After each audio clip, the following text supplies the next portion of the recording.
जय गुरु जी संगत जी। वीडियो को लाइक कीजिए, चैनल को सब्सक्राइब कीजिए और बेल आइकन को प्रेस कर दीजिए ताकि आपको लेटेस्ट वीडियो की जानकारी अच्छे से मिल सके। जय गुरु जी संगत जी। गुरु जी का अनंतम अनंतम शुक्राना। गुरु जी के श्री चरणों में कोटि कोटि प्रणाम और गुरु जी की प्यारी सभी संगत को जय गुरु जी। संगत जी, आज का सत्संग बहुत प्यारा है, बहुत खास है। गुरु जी की प्यारी संगत का सत्संग है। संगत जी, आंटी की जर्नी वाकई बहुत बहुत प्यारी है और आंटी ने जो अपने एक्सपीरियंस हमारे साथ शेयर किए हैं, संगत जी उन सारे एक्सपीरियंस के साथ आप कहीं ना कहीं अपने आप को रिलेट कर पाएंगे। और आज आंटी की सत्संग से एक मैसेज तो आप सभी को मिल ही जाएगा कि जो भी हम सत्संग सुनते हैं संगत जी या सत्संग शेयर करते हैं, वो सब गुरु जी की मर्जी से होता है और ये गुरु जी की ब्लेसिंग्स ही है। और जितने भी सत्संग हमारे पास सुनने के लिए आते हैं या हम सुनाते हैं संगत जी याद रखिएगा, वो सब हमारे प्यारे गुरु जी की ब्लेसिंग्स हैं। और ये सारे सत्संग हमारी लाइफ में कोई ना कोई मैसेज लेकर आ रहे हैं। संगत जी, इन सत्संग को सुनकर आपके कार्मिक कर्म धुलते हैं, आपके मन पर पड़ी मेल साफ होती है। और संगत जी, ये सारे सत्संग हम सभी के लिए किसी ग्रंथ से कम नहीं है। संगत जी, हम नहीं जानते कि किस समय किस पल गुरु जी महाराज हमें किसी भी सत्संग के माध्यम से हमें क्या ब्लेसिंग्स दे दें, हम नहीं जानते।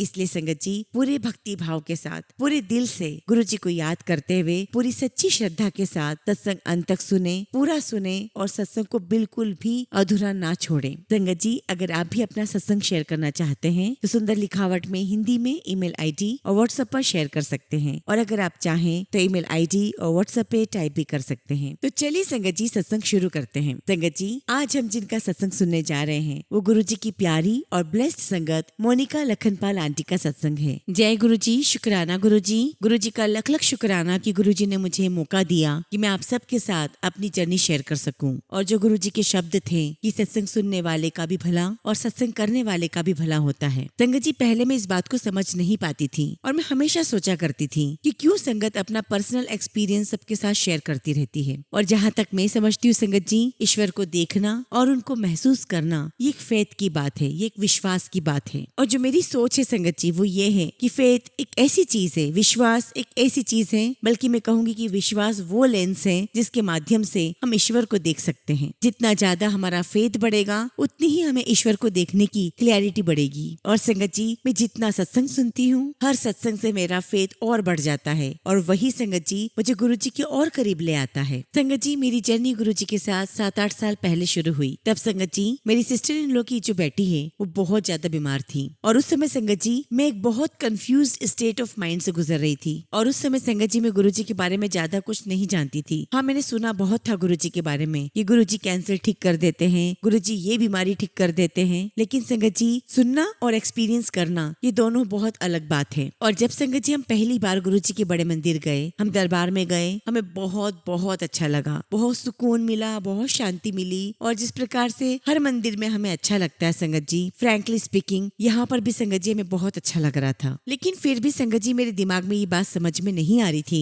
कि क्यों सब लोग गुरु जी के बारे में इतनी सारी बातें करते हैं, इतना सब कुछ कहते हैं। संगत जी, हालांकि बहुत पॉजिटिविटी थी लेकिन मैं उस पॉजिटिविटी को समझ नहीं पा रही थी। लेकिन हाँ संगत जी, मैं उस पॉजिटिविटी को एब्जॉर्ब जरूर कर रही थी। लेकिन संगत जी, जब मैं उस दौरान गुरु जी के बड़े मंदिर में घूम रही थी, मुझे एक सेकंड के लिए भी मेरे दिमाग में वो सारी बातें नहीं आई जिसके लिए मैं बहुत परेशान थी। संगत जी, जब मैं बड़े मंदिर आ रही थी तब ये सारी बातें मेरे दिमाग में थी और मेरे मन में एक प्रश्न भी था कि मैं क्यों आई हूँ यहाँ पर, मुझे क्या प्राप्त होगा। लेकिन संगत जी, जैसा कि आप सभी जानते हैं कि एक बार बड़े मंदिर में कदम रखने के बाद हमारी वो परेशानी पता नहीं कहाँ गायब हो जाती है। वही मेरे साथ हुआ। संगत जी, जब मंदिर के अंदर जाते हैं तो दिमाग पूरी तरीके से बंद हो जाता है। आपको क्या मांगना है, क्या सोचना है, ये सब कुछ ख्याल ही नहीं आता। पर संगत जी, मैं जिस बात से बहुत बहुत ज्यादा डिस्टर्ब थी और जब संगत जी दर्शन करने के बाद जब मैंने गुरु जी के बड़े मंदिर से अपना पैर बाहर निकाला और पिछले 6-7 महीने से मैं जिस बात से बहुत ज्यादा डिस्टर्ब थी और एक कॉल की वेट कर रही थी, संगत जी आप बिलीव नहीं करोगे, बड़े मंदिर से बाहर पैर रखते ही उसी वक्त वो कॉल आ गई। और उस वक्त संगत जी मैंने सोचा कि ये तो सिर्फ एक कोइंसिडेंस है। लेकिन फिर भी संगत जी मेरे मन में एक विचार तो आया कि उसी समय कॉल क्यों आई। लेकिन संगत जी, इस बात को समझने के लिए मेरे मन में, मेरे विचारों में इतनी डेप्थ, इतनी गहराई नहीं थी। खैर संगत जी, उसके बाद हम हर मंडे को मैं और मेरी सिस्टर इन लोग बड़े मंदिर जाना शुरू हो गए। और संगत जी धीरे धीरे करके हमने संगत के सारे सत्संग सुनना शुरू किए। संगत जी उस समय मेरा नया घर बन रहा था और हमें अपने नए घर में शिफ्ट होना था। और उस समय संगत जी मैंने गुरुजी पर विश्वास करना, उनको मानना शुरू कर दिया था। मैं ये तो नहीं कहूंगी संगत जी कि मैं कम्प्लीटली ट्रस्ट करने लग गई थी, विश्वास करने लग गई थी, लेकिन हाँ संगत जी मेरी जर्नी स्टार्ट हो चुकी थी। और संगत जी उस समय की ही बात है और मुझे बहुत अच्छे से याद है, मैंने अपनी सिस्टर को फोन किया जो उस समय संगत जी DLF में रहती थी। मैंने अपनी सिस्टर से कहा कि पारुल, आते समय गुरुजी का स्वरूप ले आना, मुझे अपने नए घर के गृह प्रवेश में गुरुजी का स्वरूप चाहिए। संगत जी मेरी सिस्टर गुरुजी में बिलीव नहीं करती थी, वो गुरु नानक देव जी में बिलीव करती थी, जो कि संगत जी दोनों एक ही हैं। तो मेरी सिस्टर मुझे कहने लगी कि मैं कहाँ से ला कर दूंगी। तो मैंने कहा कि MG रोड पर मिल जाएगा। पारुल, मैं गुरुजी का स्वरूप नहीं खरीदना चाहती हूँ, तुम मुझे ला कर दो। और मैंने उससे कहा कि या तो येलो चोले वाला लेकर आना या फिर व्हाइट चोले वाला। अब संगत जी मेरी बात सुनकर मेरी सिस्टर मुझे कहने लगी कि मैं कहाँ से लेकर आऊंगी गुरुजी का स्वरूप, और कौन सा मुझे MG रोड पर गुरुजी के स्वरूप मिल ही जाएंगे। और जब संगत जी मैं अपनी बहन से इस बात पर डिबेट कर रही थी, उसी समय मेरे पास डॉक्टर अनीता आंटी का फोन आया, जो कि मेरी बहुत बहुत अच्छी फ्रेंड भी है। और संगत जी उनका फोन बार बार आ रहा था और मैं समझ नहीं पा रही थी कि वो लगातार मुझे क्यों फोन कर रही हैं। संगत जी मैंने अपनी सिस्टर पारुल का फोन रखा और डॉक्टर अनीता आंटी का फोन उठाया। और जब मेरी उनसे बात हुई तो वो मुझे कहने लगी कि मोनिका, तुम क्लिनिक आ जाओ, गुरुजी का स्वरूप आया हुआ है। और जैसे ही मैंने सुना संगत जी, आई वॉज वेरी शॉक्ड, मुझे गूज़बम्प्स आ गए and I was very overwhelmed. और मैं तुरंत ही उनकी क्लिनिक के लिए निकल पड़ी। और जब मैं उनके पास गई संगत जी, तो उन्होंने मुझे गुरुजी के 2 स्वरूप दिखाए, एक व्हाइट चोले में और दूसरा येलो चोले में। एंड संगत जी प्लीज बिलीव मी, मैंने उनसे कभी नहीं कहा था कि मुझे येलो चोले या व्हाइट चोले में गुरुजी का स्वरूप चाहिए। हाँ, ये बात और है संगत जी कि मैंने बहुत पहले कभी उन्हें ये बात कही थी कि जब भी आपके पास कोई स्वरूप आए तो मुझे देना। लेकिन ठीक मेरे घर के गृह प्रवेश के एक दिन पहले वही स्वरूप आना जो मुझे चाहिए थे, यानी कि सफेद चोले में और येलो चोले में। और आंटी ने मुझे कहा कि दोनों स्वरूप आपके लिए हैं। और तब संगत जी मुझे एक्चुअली गुरुजी की इस बात पर बिलीव होने लगा कि वाकई में गुरुजी अपनी संगत की हर बात सुनते हैं। संगत जी जब मैंने अपना घर बनवाया था तो घर में एंटर करते ही संगत जी मैंने एक हॉलो स्पेस बनवाई थी। और संगत जी मेरे मन में था कि मैं इस जगह पर गुरुजी का स्वरूप लगाऊंगी। लेकिन संगत जी मैंने उस टाइम पर अपने हस्बैंड से इस बारे में कोई बात शेयर नहीं की। और वैसे भी संगत जी वो उस समय गुरुजी पर बिल्कुल भी बिलीव नहीं करते थे। मैंने सोचा कि अगर मैं इनसे बात करूंगी ये मुझे मना कर देंगे,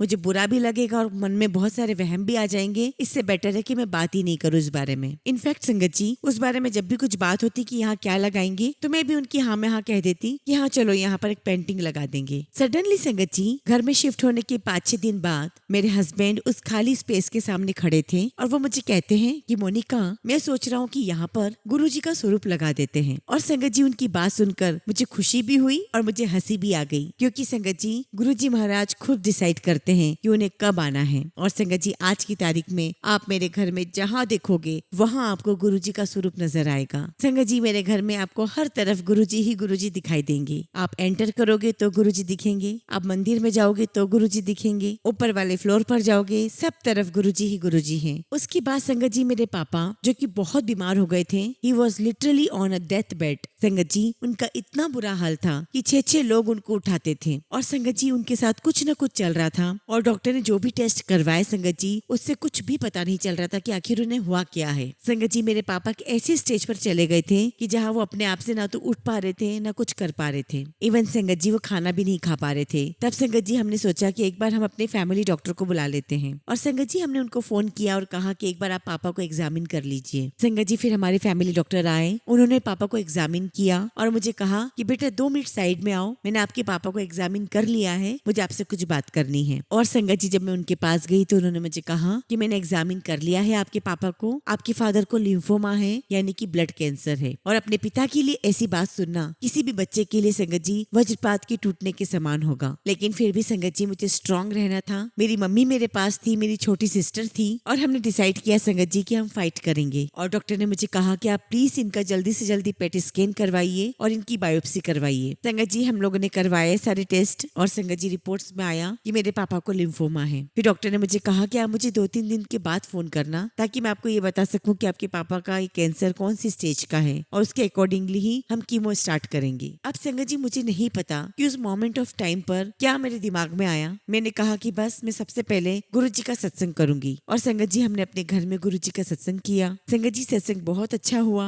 आरती हो गई और जब आरती का समापन हुआ संगत जी तो गुरुजी के स्वरूप के साइड में जो माला थी संगत जी वो अपने आप गिर गई और संगत जी वो गिर के चरणामृत के आसपास गिर गई, लेकिन चरणामृत नहीं गिरा। संगत जी जो लोग गुरुजी में विश्वास करते हैं वो कहते हैं कि गुरुजी की ब्लेसिंग्स मिल गई है और जो विश्वास नहीं करते हैं वो कहते हैं कि माला ही तो गिरी है, क्या ही फर्क पड़ जाएगा। संगत जी उस कमरे में ना तो फैन चल रहा था, ना कोई एसी चल रहा था, ना ही कोई हवा का सोर्स था और इतना ही नहीं संगत जी वो माला बड़ी भी थी और हमने उस माला को संगत जी वॉल के अगेंस्ट टक किया हुआ था और संगत जी उस माला को गिरने का कोई सवाल ही पैदा नहीं होता। खैर संगत जी सत्संग बहुत बहुत अच्छा हुआ और जब मैं नीचे आई संगत जी तो मैंने देखा कि मेरे पापा बहुत दर्द में थे और संगत जी उनको दर्द में देखकर मैं बहुत बहुत रोई। और संगत जी रात में एक बार फिर मैं और मेरे हस्बैंड गुरुजी के दरबार में जाकर खड़े हुए और हम संगत जी लिटरली बहुत रोए और मैंने कहा कि गुरुजी आप उन्हें इतना कष्ट क्यों दे रहे हो, अगर उनके जाने का समय है तो गुरुजी आप उनको ले जाइए, बट गुरुजी उनको इतना कष्ट मत दीजिए क्योंकि वो वाकई में बहुत अच्छे इंसान है। और अगली सुबह संगत जी में उठी और नॉर्मली संगत जी में सुबह उठकर गुरुजी का सत्संग नहीं सुनती थी,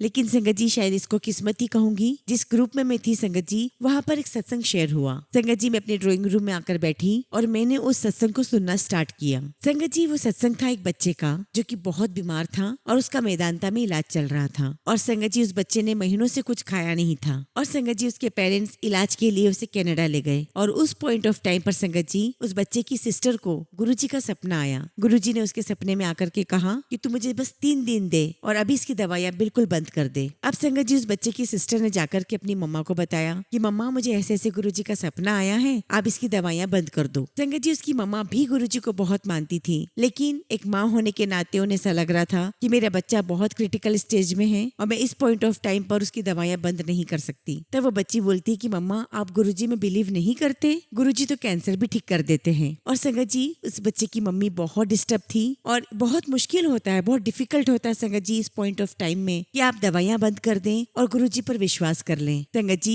उस बच्ची की मम्मी ने कहा कि जब गुरुजी अपने फिजिकल फॉर्म में थे तब गुरुजी कैंसर क्योर करते थे। तो उनकी बेटी ने कहा कि मम्मा आप गुरुजी अपने फिजिकल फॉर्म में नहीं है तो क्या वो कैंसर क्योर नहीं करते। तो उसकी मम्मा ने कहा कि देखो अब तुम उसे बहस मत करो, मैं दवाई बंद नहीं करूंगी। लेकिन संगत जी वो बच्ची बहुत कन्विंस्ड थी, बहुत कॉन्फिडेंट थी। उस बच्ची ने डॉक्टर से जाकर बात की और संगत जी उस बच्ची ने डॉक्टर को बहुत कन्विंस करने की कोशिश की और डॉक्टर तो पहले बिल्कुल भी मानने को तैयार नहीं थे और फिर संगत जी बाद में डॉक्टर खुद कन्विंस हुए। उन्होंने कहा कि ठीक है वैसे भी बच्चे में कोई खास इंप्रूवमेंट दिखाई नहीं दे रही है, मैं आपको 3 दिन देता हूँ, 3 दिन के बाद आप खुद उस बच्चे को हॉस्पिटल लेकर आओगे। और संगत जी आप बिलीव नहीं करोगे, ठीक 3 दिन के बाद वो बच्चा खुद अपने आप उठा, अपनी मम्मा के पास गया और कहा कि मम्मा मुझे आलू का पराठा और चाय चाहिए। संगत जी सत्संग सुनकर मैं तुरंत अपने कमरे में से निकली और संगत जी मेरे कमरे के जस्ट पास में मेरे फादर का कमरा था। संगत जी मेरे फादर जो बिल्कुल बोल नहीं पा रहे थे और लिटरली जिनको पाइप्स लगी हुई थी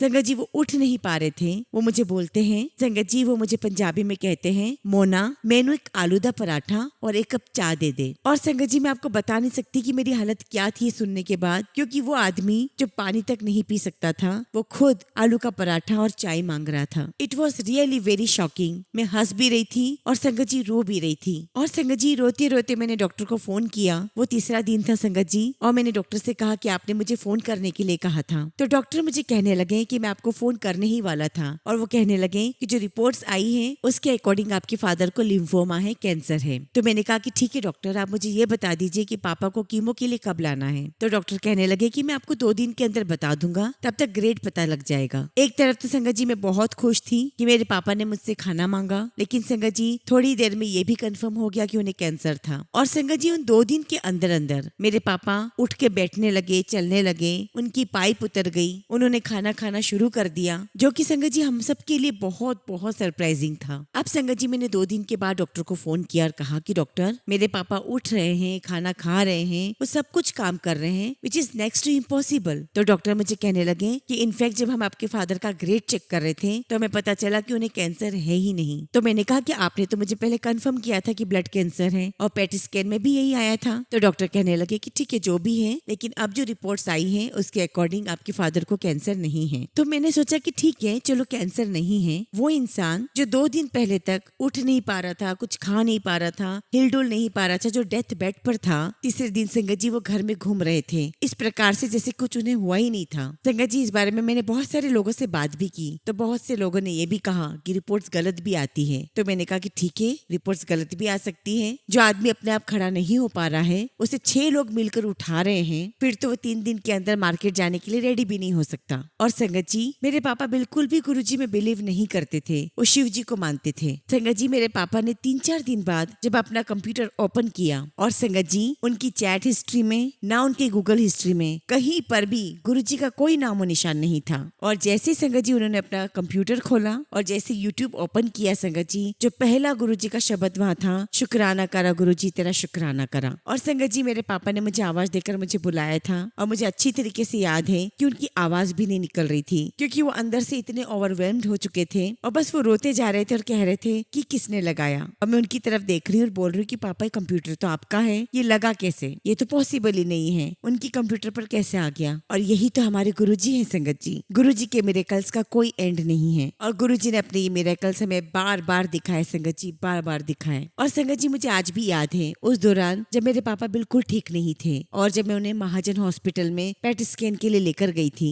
और संगत जी मेरा बेटा जो 11 साल का था वो घर पर बाथरूम में फेंट हो गया था और उस वक्त संगत जी मैं हॉस्पिटल में थी। और तभी संगत जी मेरे पास मेरे हस्बैंड का फोन आया और मैंने कहा कि आप तुरंत इसे डॉक्टर के पास ले जाओ। संगत जी जब मेरे बेटे को हॉस्पिटल ले जाया गया, उसके बहुत सारे टेस्ट हुए संगत जी, ईसीजी भी हुआ और संगत जी ईसीजी में अनफॉर्चुनेटली कुछ प्रॉब्लम सामने आई एंड संगत जी it was a very serious problem. और संगत जी मैं उस वक्त महाजन हॉस्पिटल में थी, मेरे हस्बैंड का मेरे पास फोन आया और वो कहने लगे कि इसकी ईसीजी बिल्कुल ठीक नहीं आई है। तो मैंने कहा कि अरे ईसीजी कैसे ठीक नहीं आई है। और संगत जी आप बिलीव नहीं करोगे, मुझे नहीं समझ में आया कि मैंने क्या सोचा क्या नहीं सोचा। बस मैंने ऊपर की तरफ देखा और मैंने कहा गुरुजी ये गलत है, ये रिपोर्ट गलत है। बस संगत जी मैंने इतना ही बोला गुरुजी को। और संगत जी मैंने तुरंत ही अपने हस्बैंड को कॉल किया और बोला कि वैभव ये रिपोर्ट बिल्कुल गलत है। तो मेरे हस्बैंड कहने लगे कि तुम्हारा दिमाग खराब है, मेरे हाथ में रिपोर्ट्स अभी भी है। तो मैंने कहा कि तुम मुझे सारी रिपोर्ट शेयर करो, मैं देखती हूँ और मुझे पूरा कंफर्म है कि ये रिपोर्ट्स गलत है। अब संगत जी ना तो कोई मैं डॉक्टर हूँ ना मैं कोई मेडिकल की कोई जानकार, पता नहीं संगत जी कॉन्फिडेंस मेरे अंदर कहाँ से आया और मैं बहुत कॉन्फिडेंटली अपने हस्बैंड को कह रही थी कि ये रिपोर्ट्स गलत हैं। और संगत जी जैसे ही मेरे हस्बैंड ने वो सारी रिपोर्ट्स मुझे सेंड की, मैंने उन रिपोर्ट्स को तुरंत ही वहाँ के पेडियाट्रिक कार्डियोलॉजिस्ट को दिखाया और संगत जी वो रिपोर्ट्स उन्होंने देखते ही कह दिया कि मोनिका ये रिपोर्ट्स गलत है। और डॉक्टर मुझे कहने लगे कि मोनिका उन्होंने ईसीजी ठीक से लगाया ही नहीं है तो रिपोर्ट्स ठीक कैसे आएगी। एंड संगत जी I was really very relieved but still संगत जी यू नो ईसीजी आपके सामने है, आपको अंदर से डर भी लग रहा है, फेथ भी है, बट संगत जी एक प्रकार का कॉन्फ्लिक्ट था कि फेथ बड़ा या फियर बड़ा। और संगत जी फोर्टिस के जो कार्डियोलॉजिस्ट हैं मैंने सेम रिपोर्ट्स उनको भी भेजी और उन्होंने भी मुझे यही कहा कि मोनिका ये रिपोर्ट्स बिल्कुल गलत हैं। और उन्होंने भी वही बात बोली कि मोनिका उन्होंने ठीक से ईसीजी की कॉर्ड्स नहीं लगाई हैं। और संगत जी मैंने तुरंत अपने हस्बैंड को फोन किया और कहा कि देखा मैंने जो कहा था वही हुआ, रिपोर्ट सारी रॉन्ग है और ये कॉन्फिडेंस मुझे मेरे भगवान, मेरे ईश्वर, मेरे गुरुजी महाराज ने ही दिया है। और मैंने कहा था कि रिपोर्ट रॉन्ग है तो रिपोर्ट रॉन्ग हुई। और उसके बाद संगत जी मैंने मेरे बेटे के लिए जितने पॉसिबल टेस्ट हो सकते थे वो सारे टेस्ट करवाए और संगत जी सारे टेस्ट नॉर्मल निकले। संगत जी हम लोग कुछ भी नहीं है और ना हमारे हाथ में कुछ है, जो कुछ भी करने वाले वो सिर्फ गुरुजी हैं, सिर्फ गुरुजी। ये तो सिर्फ हमारा उनके प्रति विश्वास है कि हम उस विश्वास के बलबूते पे ये सब बातें बोल सकते हैं। शुक्राना गुरुजी, लख लख शुक्राना गुरुजी, लख लख शुक्राना। उसके बाद संगत जी मेरी लाइफ में बहुत सारे ऐसे इंसिडेंट हुए।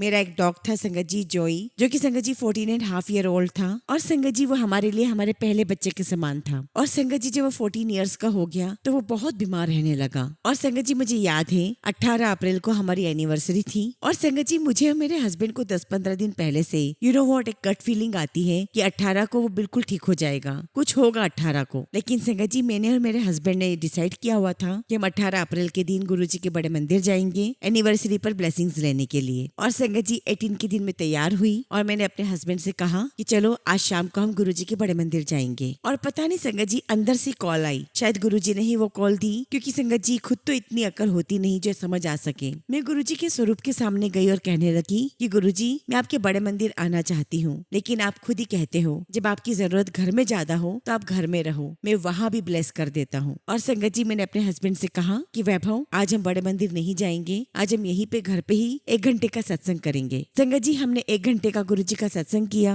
चाय प्रसाद बनवाई, कड़ा प्रसाद बनवाया। संगत जी सत्संग खत्म होने के बाद मैं अपने बेडरूम में गई जहाँ पर मेरा डॉग जोई था। और संगत जी जैसे ही मैं बेडरूम में गई मैंने देखा कि मेरा डॉग बहुत बुरी तरीके से कफिंग कर रहा था, खांस रहा था। और मैं बहुत जोर से चिल्लाई और मैंने अपने हस्बैंड को बुलाया कि वैभव जल्दी आओ कमरे में। और संगत जी मेरे देखते ही देखते मेरा डॉग सांस भी नहीं ले पा रहा था। मेरे हस्बैंड तुरंत कमरे में आए, वो नीचे बैठे और संगत जी जोई को उन्होंने अपनी गोद में लिया, अपने सीने से लगाया। संगत जी मैं तो देख भी नहीं पा रही थी क्योंकि संगत जी वो मेरे लिए मेरी जान था। मैं उसको देख रही थी और मैं इतना समझ चुकी थी संगत जी कि वो बस अब जा रहा है। और संगत जी मैं बीच बीच में अपने हस्बैंड से पूछती जा रही हूँ कि वैभव इज ही देयर। और संगत जी मेरे हस्बैंड मुझे कहते हैं कि हाँ हाँ वो यहीं पर है। और मैं उनको कह रही हूँ कि नहीं वो यहाँ पर नहीं है। और जब मेरे हस्बैंड ने उसकी तरफ देखा संगत जी जोई नहीं था। और संगत जी मैंने अपनी पूरी लाइफ में इतना फिजिकल इतना इमोशनल पेन नहीं देखा था बिफोर माई फादर। और संगत जी मैं समझ नहीं पा रही थी कि मैं इस दर्द से बाहर कैसे आऊंगी, क्योंकि संगत जी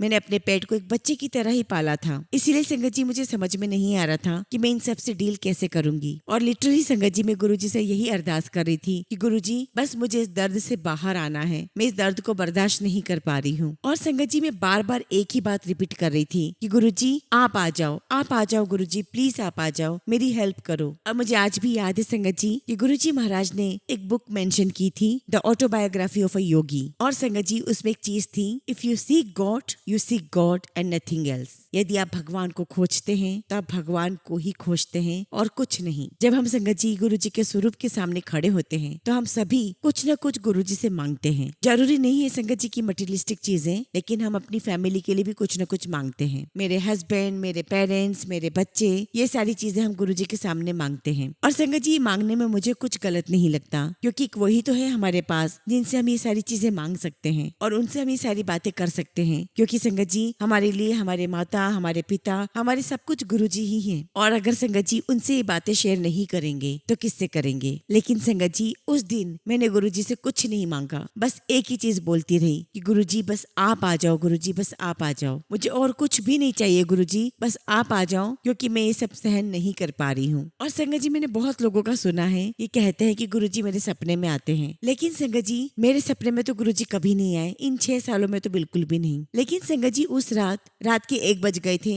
और मैं बस रोती जा रही थी और गुरुजी से कह रही थी कि गुरुजी बस आप आ जाओ, गुरुजी बस आप आ जाओ। और संगत जी ये बोलते बोलते संगत जी मैं सो गई। और मुझे बहुत अच्छे से याद है सुबह के 4 बज रहे होंगे संगत जी, और मैं एकदम से चिल्लाकर उठी। और संगत जी मैंने अपने हस्बैंड को उठा करके चिल्लाकर बोला कि गुरुजी आ गए, पहली बार गुरुजी आ गए। और संगत जी पहली बार था जब मुझे गुरुजी का सपना आया। इन 6 सालों में संगत जी पहली बार गुरुजी मेरे सपने में आए, येलो चोले में आए, और उसी जगह से आए संगत जी जहाँ से जोई गया था, उसी दरवाजे से आए। और तब संगत जी मुझे इस बात का रियलाइजेशन हुआ कि when you seek God and nothing else. और संगत जी हम हमेशा इस चक्कर में रहते हैं कि हमें गुरुजी से ये चाहिए, हमें गुरुजी से वो चाहिए। हम इस बात को समझ ही नहीं पाए कि हमें गुरुजी चाहिए। और संगत जी अगर गुरुजी मिल गए तो सब कुछ मिल गया ना। हमको उस दर्द को सहन करने की स्ट्रेंथ भी मिल गई, उस प्रॉब्लम से बाहर आने की स्ट्रेंथ भी मिल गई। और संगत जी हमें सिर्फ सहारा चाहिए होता है, और वो सहारा हमारे लिए सिर्फ हमारे गुरुजी हैं, जो कि भगवान से भी बढ़कर हैं। मुझे नहीं पता संगत जी कि भगवान कैसे दिखते हैं, लेकिन अब पता है कि भगवान कैसे हैं। गुरुजी ने हमें ब्लेस किया, सारी संगत को ब्लेस किया कि गुरुजी ने हमें भगवान का एक रूप दे दिया और हमें बता दिया कि ये भगवान का एक रूप है। And I am very thankful and grateful to guruji for that, because this is our new birth. और संगत जी जिस दिन को, जिस पल को आपको इस बात का रियलाइजेशन हो जाता है कि आप उनके अपने बच्चे हो, संगत जी वही आपके लिए आपका नया बर्थ होता है। और संगत जी मैंने एक बहुत अच्छा सत्संग सुना था जिसमें एक संगत बताती है कि मेरा बर्थडे ही उस दिन शुरू होता है जिस दिन मैं गुरुजी के पास आई। और संगत जी मैं इस बात को रिलेट कर सकती हूँ। हम तब तक वो जिंदगी जी रहे थे जब हम लोगों की बातें किया करते थे, लोगों को क्रिटिसाइज किया करते थे, किसी की गॉसिप कर ली। मैं ये नहीं कह रही संगत जी कि अब नहीं करते, लेकिन इतना जरूर हो गया है संगत जी कि इस बात की रियलाइजेशन हो गई है ये नहीं करना है, ये गलत है। और जैसे संगत जी हम ये करते हैं, हमें इस बात का रियलाइजेशन होना शुरू हो जाता है कि नहीं, इन बातों को रोक दो, ये गलत है, हमें नहीं करना। और हम ये गलतियां करते रहेंगे गुरुजी, हम इंसान हैं, ये गलतियां हमसे होती रहेंगी। और आपसे गुरुजी हम हमेशा हमेशा क्षमा मांगते रहेंगे, हमें माफ कीजिए, हमें सद्बुद्धि दीजिए, हमें इतनी अकल दीजिए कि हम इन सब चीजों से बाहर आ सके, ये सारी चीजें हम छोड़ सकें। और संगत जी इतनी रियलाइजेशन आना भी बहुत बहुत बड़ी बात है। देन संगत जी मुझे बहुत अच्छे से याद है कि मैं और मेरी सिस्टर इन लो जब हम गुरुजी के बड़े मंदिर गए थे, हम लोग दोनों बाहर बैठे हुए थे। संगत जी अंदर दरबार में बहुत भीड़ थी तो हम लोग बाहर बैठ गए। और संगत जी बाहर बैठकर पता नहीं दिमाग में क्या आया, वो होता है ना संगत जी कि हमारा शरारती दिमाग काम करने लग जाता है। संगत जी मैं मन ही मन अपने गुरुजी से कह रही हूँ कि गुरुजी मैं ये बात तो जानती हूँ कि आप हो और आपने हमें बहुत बार दिखा भी दिया है कि आप हैं, लेकिन अगर आप हैं गुरुजी तो आप कुछ ऐसा कीजिए कि मैं सीधे दरबार में जाकर बैठ जाऊं। हालांकि संगत जी इसका कोई लॉजिक नहीं था और अब मैं संगत जी इसको रेट्रोस्पेक्ट में सोचती हूँ कि मैंने ऐसा बोला भी क्यों था। मैं क्यों बोल रही थी कि गुरुजी अगर आप हैं तो ये करो वो करो। लेकिन संगत जी मैं फिर भी यही कहूंगी कि हम बहुत नादान हैं, हमें नहीं समझ में आता कि क्या सही है और क्या गलत है। लेकिन फिर भी संगत जी गुरुजी हमें माफ कर देते हैं, शायद बच्चा समझकर माफ कर देते हैं या फिर संगत जी ना समझ जानकर हमें माफ कर देते हैं। और बस संगत जी मैं अपनी आंखें बंद करके बैठी हुई थी, मैं कुछ देख भी नहीं रही थी और बस मन में कह रही थी कि अगर आप हो तो बस आप कुछ ऐसा करो कि मैं दरबार में जाकर बैठ जाऊं। और आप बिलीव नहीं करोगे संगत जी, मैं अपनी आंखें बंद करके बैठती हूँ और मुझे तभी आवाज सुनाई देती है कि मोना चल आ अंदर चलकर बैठते हैं। और संगत जी जैसे मैंने अपनी आंखें खोली, मेरी सिस्टर के ब्रदर इन लो थे जिनसे मैं पहली बार वहाँ मिल रही थी और मुझे नहीं पता था संगत जी कि वो वहाँ पर सेवादार हैं। वो मुझे कहने लगे कि मोना अंदर आकर बैठ जा, अंदर जगह खाली हो गई है। और संगत जी मैं अपने अंदर की हालत बता भी नहीं सकती, मैं किसी से बोल भी नहीं सकती कि जो चीज मेरे अंदर चल रही है संगत जी वो एकदम गुरुजी कैसे कर देते हैं चीजें, वो हम भी नहीं समझ पाते। And I am very very sure संगत जी कि वो हर संगत के साथ गुरुजी कुछ न कुछ ऐसा करते रहते हैं कि उनके आशीर्वाद से, उनके ग्रेस से हमारा उनके प्रति फेथ बढ़ता ही जाता है। और जैसा कि मैंने शुरुआत में कहा था कि जैसे जैसे हमारा फेथ बढ़ता जाएगा संगत जी हम उतनी ही क्लैरिटी के साथ उन्हें देख पाएंगे, उन्हें समझ पाएंगे। और अभी तक तो संगत जी हम 1% भी उन्हें नहीं देख पाए हैं और संगत जी वो है उतना देख पाना हमारे लिए पॉसिबल भी नहीं है और इस एक लाइफ टाइम में तो बिल्कुल भी पॉसिबल नहीं है। लेकिन संगत जी हर दिन हम एक एफर्ट तो जरूर कर सकते हैं अपने फेथ को बढ़ाने का। और इसीलिए संगत जी अपना सत्संग शेयर करना हमारे लिए बहुत बहुत बड़ी चीज है। बल्कि मैं ये कहूंगी संगत जी कि ये बहुत बड़ी ब्लेसिंग्स की चीज है कि हम अपना सत्संग शेयर कर पाते हैं। और संगत जी वाकई में बहुत बड़ी बात है और बहुत बड़ी ब्लेसिंग भी है गुरु जी की कि हम किसी की बात को सुन पाते हैं, किसी के एक्सपीरियंस को सुन पाते हैं और अपना एक्सपीरियंस किसी को सुना पाते हैं। संगत जी जैसा कि आपने और भी संगत से सुना है गुरु जी की फ्रेग्रेंस के बारे में। संगत जी मेरे घर में एक जगह है और उसे संगत जी मैं जब भी खोलती हूँ मुझे हमेशा वहाँ पर बहुत प्यारी खुशबू आती है। और संगत जी पिछले 1 साल से हो रहा है। संगत जी मुझे बहुत बहुत प्यारी गुरु जी की फ्रेग्रेंस आती है और जब भी मुझे ये फ्रेग्रेंस आती है संगत जी मैं भाग भाग कर अपनी मम्मी को बुलाती हूँ और मैं कहती कि मम्मी जल्दी आओ, यहाँ पर गुरु जी की बहुत प्यारी फ्रेग्रेंस आ रही है। मेरी मम्मी आती है और कहती है मुझे तो कहीं भी फ्रेग्रेंस नहीं आ रही। एक बार संगत जी मैंने अपनी बेटी को बुलाया तो वो मुझे कहती कि हाँ मम्मा मुझे आ रही है। और एक बार संगत जी मेरी सिस्टर आई थी पारुल जो कि बिल्कुल भी गुरुजी को बिलीव नहीं करती है। एक बार मैंने उसे बुलाया और कहा कि देख यहाँ पे गुरुजी की फ्रेग्रेंस आ रही है और संगत जी वो नॉन बिलीवर है और आप बिलीव नहीं कर सकते संगत जी उसने मुझे कहा कि हाँ यार तू बिल्कुल सही कह रही है, यहाँ तो बहुत प्यारी फ्रेग्रेंस आ रही है। तो मैंने उससे कहा कि देखो मैं कह रही थी ना कि मुझे गुलाबों की खुशबू आती है यहाँ पर। तो अक्सर संगत जी वो मुझे यही बात कहा करती थी ये सारे एक्सपीरियंसेस तुम संगत के साथ ही क्यों होते हैं, और भी भगवान को मानने वाले हैं उनका भी विश्वास है उनके साथ क्यों नहीं होते। तो मैंने कहा कि देखो वो सब मुझे नहीं पता लेकिन जो मुझे खुशबू आ रही थी क्या वो तुम्हें खुशबू आई। तो कहने लगी हाँ वो मुझे आई। संगत जी मुझे ऐसा लगता था कि वो खुशबू सिर्फ मुझे आ रही है किसी और को नहीं आएगी। लेकिन संगत जी हमारे गुरुजी को बहुत तरीके पता है हमारे चेहरे पे स्माइल लाने के। और संगत जी गुरुजी का सबसे ब्यूटीफुल गिफ्ट है हम सभी संगत के लिए। And I am very sure कि कोई आपको $1 बिलियन भी दे दे तो संगत जी वो खुशी वो स्माइल आपके फेस पर नहीं आ सकती जो गुरुजी अपनी फ्रेग्रेंस से देते हैं। संगत जी उससे ज्यादा इम्पोर्टेंट उससे ज्यादा प्योर इस दुनिया में कुछ भी नहीं है। संगत जी रिसेंट की ही बात है, मेरी डॉटर की एग्जाम थी बोर्ड एग्जाम्स और उसके कमरे में गुरुजी का स्वरूप नहीं था। और संगत जी मैं हमेशा बोलती थी कि गुरुजी का स्वरूप आ जाए उसके बर्थडे से पहले। बस संगत जी मैं किसी से मांगना नहीं चाहती थी लेकिन चाहती थी कि बस कैसे भी करके अपने आप मेरे पास आ जाए। संगत जी मैं बड़े मंदिर गई और वहाँ की एक सेवादार जिनसे मैं पहले भी मिली थी तो जनरली संगत जी जैसे सबको हम जय गुरुजी करते हैं वैसे मैंने उन्हें जय गुरुजी किया। और जय गुरुजी बोलकर जैसे ही संगत जी मैं आगे गई उन्होंने मुझे बुलाया और संगत जी उन्होंने मुझे 2-3 चीजें दी। संगत जी उन 3 चीजों में एक गुरुजी का स्वरूप था, एक पेन था मेरी बेटी के बोर्ड एग्जाम्स के लिए और एक और स्वरूप था। और आप बिलीव नहीं करोगे संगत जी एग्जैक्टली यही सब कुछ मेरे दिमाग में चल रहा था,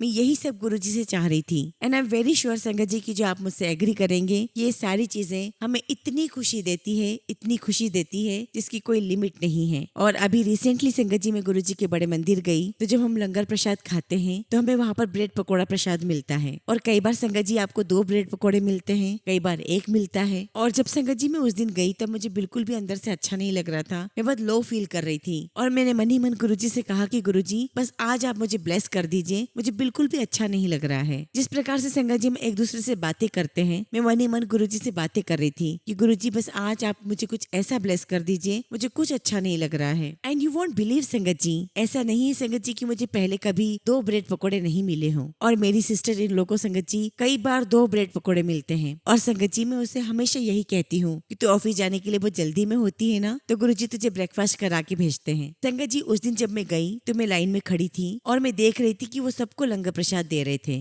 और एक प्लेट संगत जी उन्होंने नीचे रखी। अब मुझे समझ में नहीं आया कि उन्होंने ऐसा क्यों किया। फिर संगत जी वहाँ पर एक सेवादार थे, उन्होंने वो प्लेट उठाई और टेबल की साइड से मुझे देते हुए कहते हैं कि आज आपके लिए डबल ब्लेसिंग्स हैं। और संगत जी मुझे समझ ही नहीं आता कि गुरुजी महाराज कैसे आपके मन की बात सुन लेते हैं, कैसे वो आपको अंडरस्टैंड कर लेते हैं। संगत जी किसी को भी नहीं पता, ना मुझे, ना आपको, ना किसी और संगत को, लेकिन संगत जी ट्रूथफुली ये होता है और ये हमेशा होता है और आगे भी संगत जी होता ही रहेगा। इसी के साथ संगत जी मैं अपने सत्संग को विराम देती हूँ और बहुत जल्दी गुरुजी के आशीर्वाद से मैं आगे भी अपना सत्संग आप सबके साथ शेयर करती रहूंगी। जय गुरुजी, शुक्राना गुरुजी। संगत जी अगला सत्संग हम शहादरा से सपना अग्रवाल आंटी का सुनेंगे और आंटी ने अपना सत्संग हमें ईमेल के थ्रू सेंड किया है। जय गुरुजी, शुक्राना गुरुजी। सारी संगत को जय गुरुजी। ओम नमः शिवाय, शिवजी सदा सहाय। ओम नमः शिवाय, गुरुजी सदा सहाय। संगत जी ये सत्संग मेरे बच्चे के बारे में है, जिसमें गुरुपा ने मेरे बच्चे के करियर को बनाया है। गुरुपा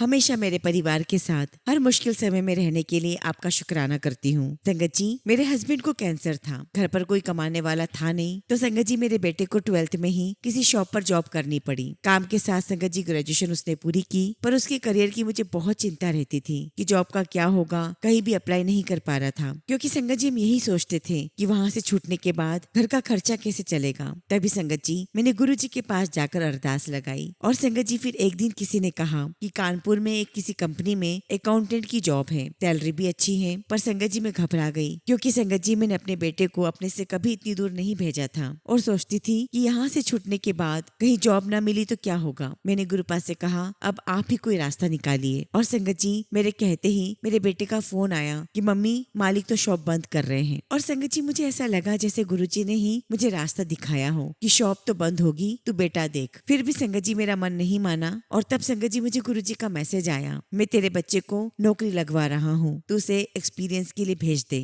बाकी मैं सब संभाल लूंगा। और संगत जी आपको यकीन नहीं होगा, जब मैंने कंपनी का नाम सुना, संगत जी कानपुर में भोले बाबा नाम की कंपनी में जॉब थी। संगत जी मैंने अपने बेटे को अपने परम पिता महाशिव के नाम के भरोसे भेजा था। मुझे ऐसा लगा संगत जी जैसे गुरुपा ने अपनी ही कंपनी में काम के लिए बुलाया हो। संगत जी मन में डर तो था, जाने कैसी संगति मिलेगी, कैसा खान पान होगा, लेकिन फिर भी संगत जी गुरु जी के नाम पर मैंने भेज दिया। लेकिन संगत जी आप बिलीव नहीं करोगे, वहाँ पर उसे VIP ट्रीटमेंट मिला, एक बड़ी सी गाड़ी स्टेशन पर उसे लेने आई, उसे संगत जी सेपरेट एसी रूम मिला, खाने के लिए स्पेशल कुक और बहुत सारी फैसिलिटी मिली जो एक अच्छी सर्विस में होती है। और जब संगत जी सारी बातें मुझे मेरे बेटे ने बताई तो मेरी आंखों में खुशी के आंसू थे। संगत जी मैं गुरुपा का जितना भी शुक्राना करूँ बहुत बहुत कम है। सब कुछ संगत जी मेरे महादेव की मर्जी से हुआ है। अब जाकर संगत जी मेरा दिल शांत है और जब संगत जी गुरुपा ने उसका साथ दिया है, उसका हाथ पकड़ा है, तो आगे भी गुरुपा उसे बहुत आगे लेकर जाएंगे। और संगत जी जैसा कि गुरुपा कहते हैं, सब मेरी ही प्लानिंग है और मेरी मर्जी से ही होता है। तो जो कुछ भी संगत जी मेरे बेटे की लाइफ में हो रहा है वो गुरु जी की मर्जी से ही हो रहा है। संगत जी गुरुपा की महिमा का गुणगान जितना भी करूं उतना ही कम है। गुरु जी वहाँ से रास्ता निकाल देते हैं जहाँ रास्ता नहीं होता। संगत जी फिलहाल अपने सत्संग को यही विराम देती हूँ और बहुत जल्दी गुरु जी के आशीर्वाद से अपना अगला शुक्राना सत्संग शेयर करूंगी। जय गुरु जी, शुक्राना गुरु जी।